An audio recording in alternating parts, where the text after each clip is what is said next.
In this part about Nicolas Severin Grundtvig, we're going to talk about him as an historian, the guy who is very occupied by how history has shaped our times of today. And what to say about that? Well, there was two big questions that occupies Grundtvig as an historian. The first one is to revive history in the time that he's living in. He wanted to become actuality and understandable, also part of people's awareness of themselves and who they are, what kind of historic material they've been building around. And so he wrote one-handedly, single-handedly, as they say, this magazine called Dane Virke, the work of the Danes or the actions of the Danes, from 1816 to 1819, going all the way back to history, looking into some of the old stories by Saxo and Snorre, those historians, early historians, you can say, from the Middle Ages, who tried to write the history of Denmark as they could perceive it from people around them and the stories that were told them, or from eyewitnesses, and some of it was also witnessed by themselves. And he also looked at some of those mythological side. And so he came out with three um, writings on that. He tried to write a world history as well. And he had this notion that, well, history is what's going to show us what truth is. This is the only real source, he says, for the human understanding in the human condition. You can agree or disagree, and a lot of disagreement has been on that issue also from his contemporary Søren Kierkegaard, whom I've been talking about in another place. He had some critique of Grundtvig, saying, well, he's just babbling about these ideas, leaving the subject and the one person out. And one of the things he says about him is that, well, Grundtvig has like looked at it, or those historians who want to look at it in a universal way, they are just looking at the big streams of history like you're looking of big streams of fish uh, streaming by you, and you're not really stopping up by the individual that is the important part of everything. And so it's like you're surpassing the human person or individual to see at the big picture. That was also part of the time they were in. Yeah, you've just had Hegel going on the scene with a lot of ideas connected to that, the big spirit of the world and the thesis and antithesis and how the world will gonna develop. This is one thing that occupied Grundtvig, how he could rewrite the Nordic and the Danish history especially, so it makes sense to the people and make them aware of their inheritance in many ways. And the way he did that was to go to the translations and rewritings of the old Nordic sagas and stories that was there. And one of the things he became very famous for was Beowulf's Drape, the killing of Beowulf. It's a very old Nordic, old English poem speaking about this hero who has these Danish roots. And so he's using this and rewriting it, making also some precisions in the translation and the work in it, which made him, they say up until now, historians very thankful for his work and effort on doing so, because it's part of what has been inherited from the Middle Ages and went up to now, in a way that you needed to rewrite it and rethink what's in it, and so also check the sources as much as you can. And well, seemingly he did that. He worked on it as a researcher and as a language expert, and they say it has had a lasting impact on the time after for those who are studying this specific part of history. Anyhow, more broadly, he went to try to write a world history. He didn't really succeed, didn't become out as a big world history, but he gave it a shot, as they say.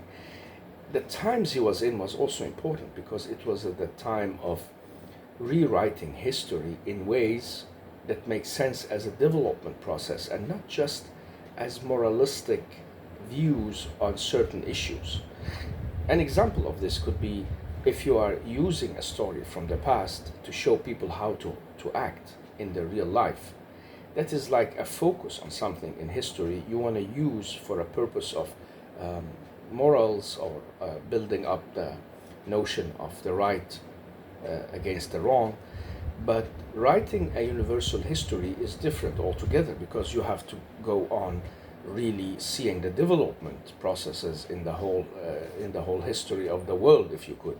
And so this was ambitious projects at that time, trying to look at the world history, like what happened.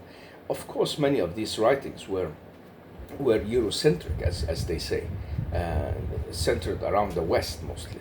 We hear nothing about India or Africa and their civilizations. We hear nothing about different places in the world. It's like Europe is the only place for civilization, and that's the most important thing. And everything is surrounding that, part of what they want to just show a reflection of. So there are a lot of criticism of these kind of examples of writing world history also as a progress, because who says it's always a progress forward? History has been relapsing many times on us and taking us back to things and situations we really didn't like or want to have in our lives. That was also inspired by some of the big names at that time, like Herder and Stephens and Schiller, these philosophers from Germany. And we must remember we are in Denmark, and the most common inspiration came via Germany and England for some part.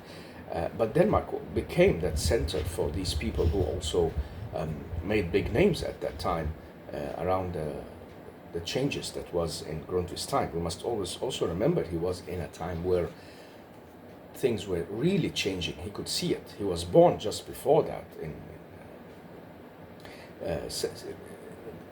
the just around the 1800, 1798, and so he died in 1872, and so it's also a lived history. That's why he started his lessons on his long talks about mannsminne, the memory of a man, because he had to go back and use all this lived life of his in a certain of revivalist way to come to the point of what he wants, and that is the revival of the faith and the identity of the Danes as a people who had a long and deep history, good traditions, and a fine language.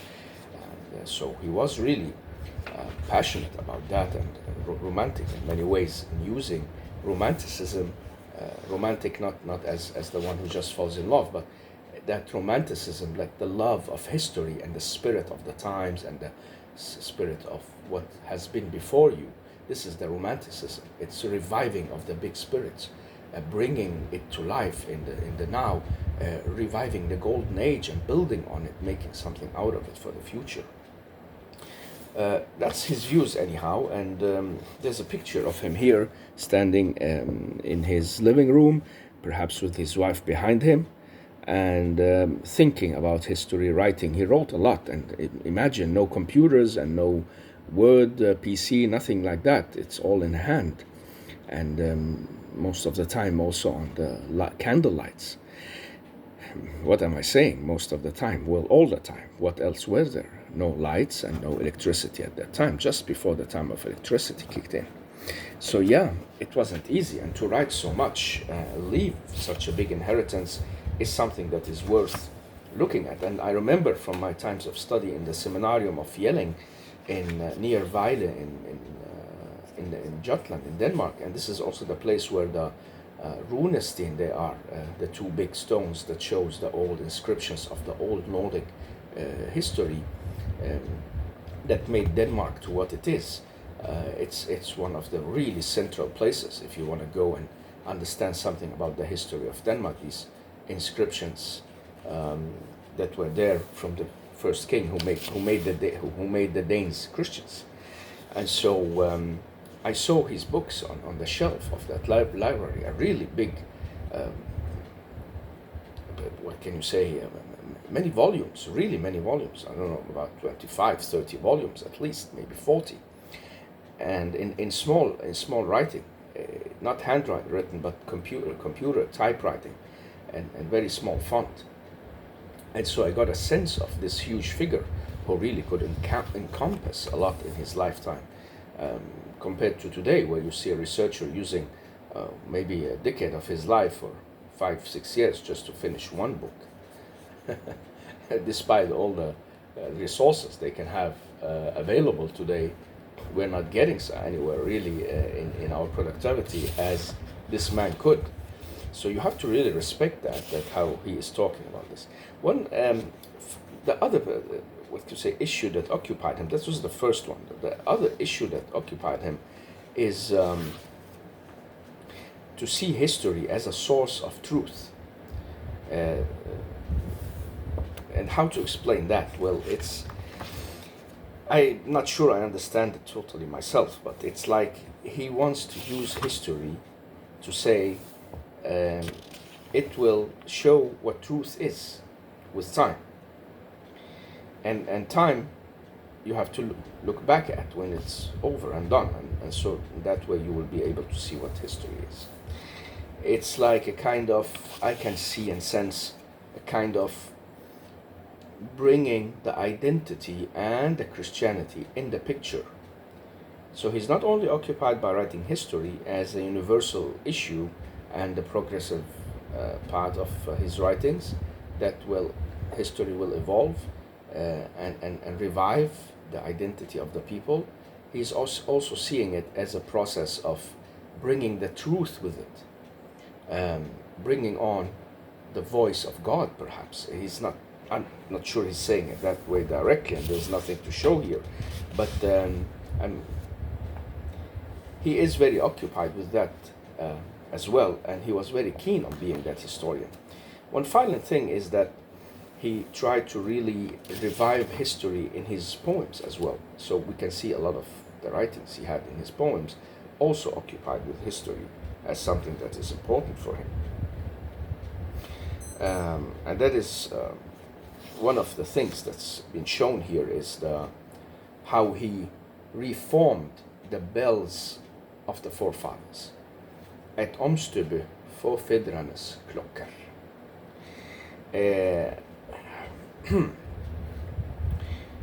Well, he's writing about mythology, history, and he has a Christian passion. So he wants God in the picture all the time and revive the identity of that nation that he sees has been special and chosen by God to overtake the Nordic countries and places. Not in that nationalistic way, but in that historic aspect of revival, that you are something special and have a mission and also chosen to be the bearer of light. And when Christianity came to you, well, that everything changed, and that's the important part of your lives as well.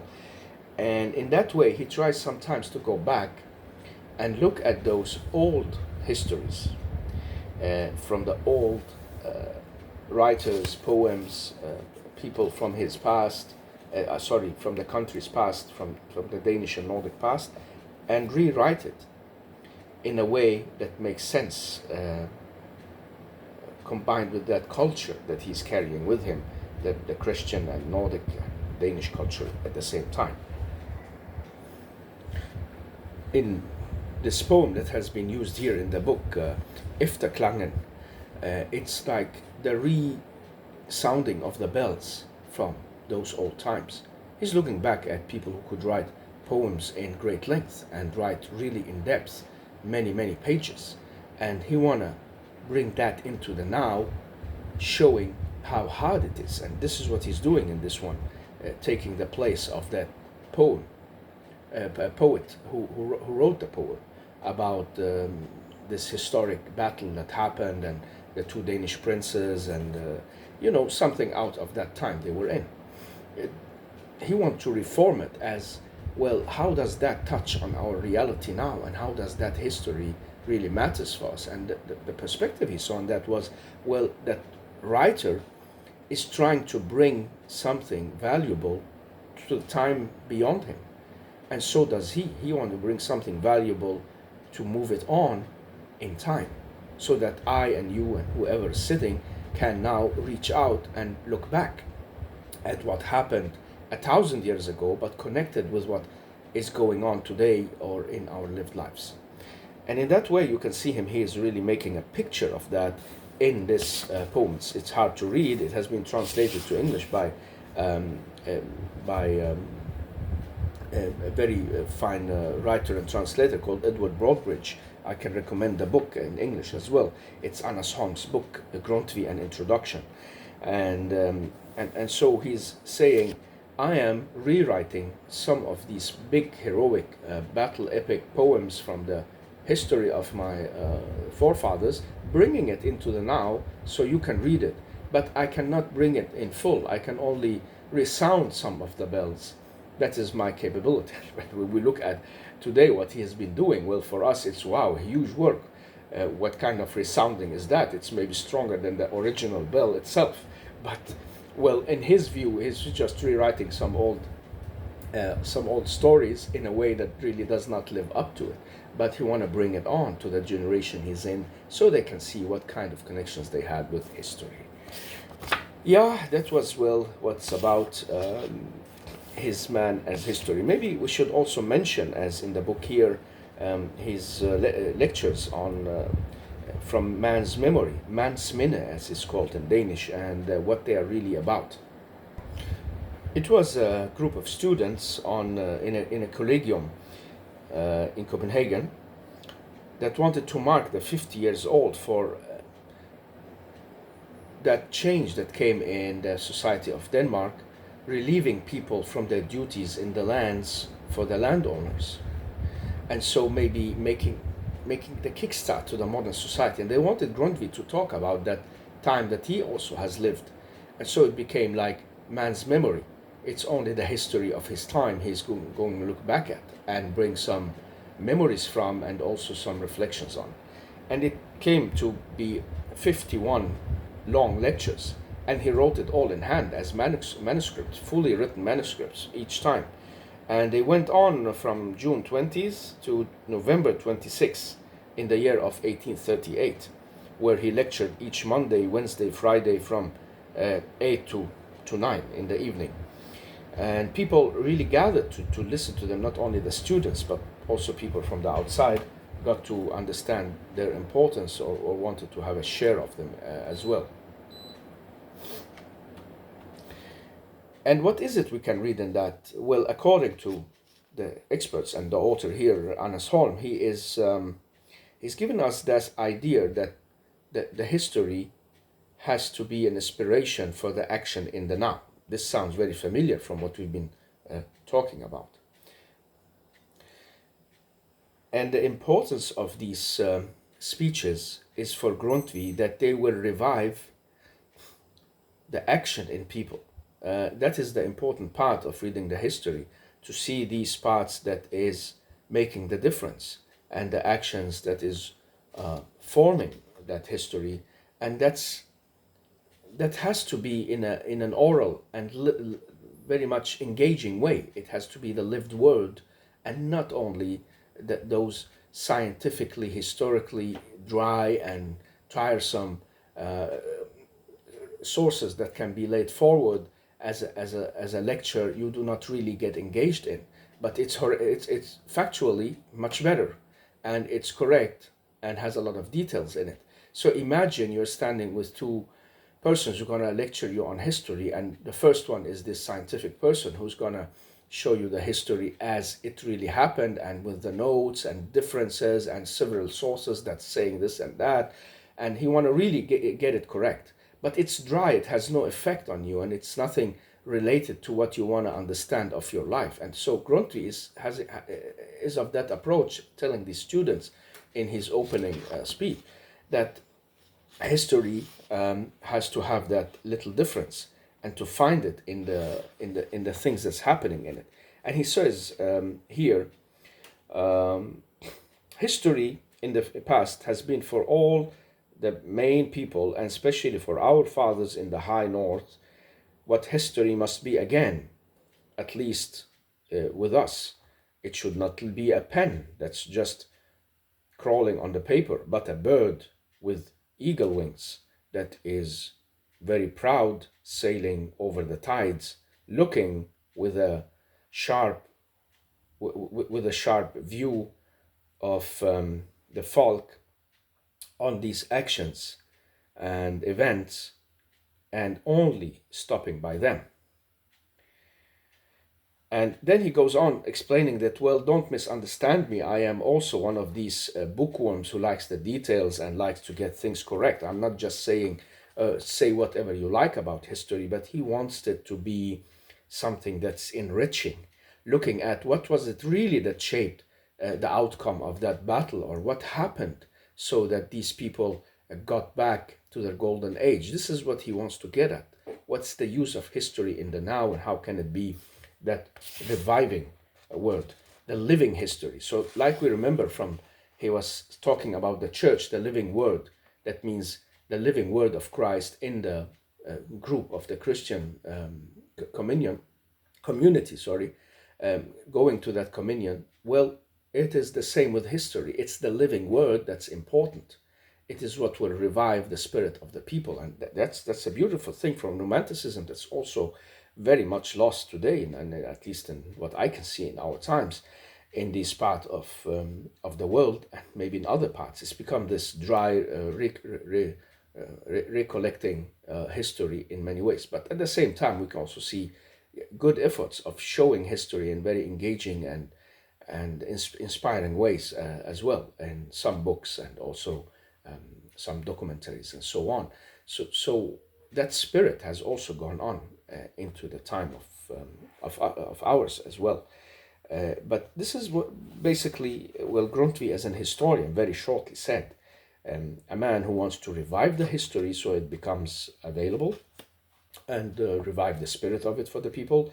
He wants also to write a world history that like shows the progression and the whole story, the whole picture. And in the end, he wants history to be used as a way, as a living word, so people could relate to it.